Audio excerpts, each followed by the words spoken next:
নিঃশ্বাস নিচ্ছেন, তার মানে এখনো আপনার জন্য তওবার দরজা খোলা আছে। আল্লাহ বলেন, হে আমার বান্দারা, যারা নিজেদের উপর জুলুম করেছ, তোমরা আল্লাহর রহমত থেকে নিরাশ হও না।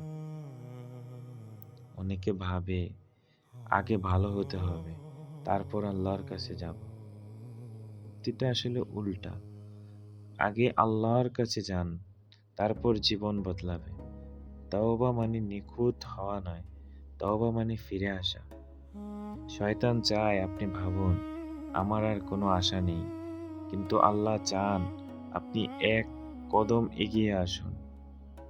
এক ফোঁটা চোখের পানি, একটা সত্যিকারের আফসোস, একটা লজ্জাবোধ, এটাই আল্লাহর কাছে অনেক বড়।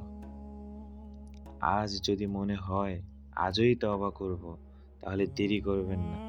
কারণ আমরা জানি না আগামী দিনের অনুমতি আমাদের আছে কিনা। তাই সবসময় আল্লাহর কাছে ক্ষমা চাইবেন। হে আল্লাহ, আমাদের গোপন গুনাহগুলো ক্ষমা করে দিন। আমাদের আপনার দিকে ফিরে আসার তৌফিক দিন।